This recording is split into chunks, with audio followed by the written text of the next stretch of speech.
బిల్లులు లేకుండా జీటీ ఎక్స్ప్రెస్లో ఆగ్రా నుంచి విజయవాడకు తీసుకొచ్చిన 107 కిలోల వెండిని రైల్వే పోలీసులు స్వాధీనం చేసుకున్నారు.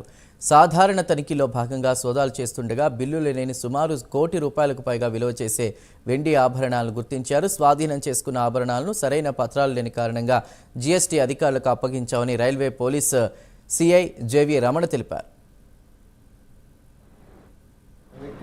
ఆగ్రా నుంచి 107 కేజీలు సిల్వర్ ఐటమ్స్, ఫ్యాన్సీ ఐటమ్స్ తీసుకుని ప్లాట్ఫామ్ నెంబర్ 8లో దిగిన తర్వాత మేము చెక్ చేసాం. అతను చెక్ చేసినప్పుడు అతని దగ్గర దీనికి సంబంధించిన లీగల్ డాక్యుమెంట్స్ ఏమైనా ఉన్నాయని అడిగితే అతను ఎటువంటి డాక్యుమెంట్స్ ప్రొడ్యూస్ చేయలేదు.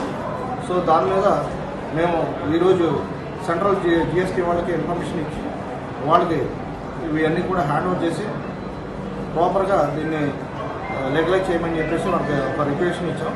వాళ్ళు కూడా వచ్చి ఉన్నారు. వాళ్ళందరికీ కూడా ఇవన్నీ కూడా 107 కేజీలకు సంబంధించిన సిల్వర్ ఐటమ్స్ అన్నీ కూడా హ్యాండ్ ఓవర్ చేయడం జరుగుతుంది.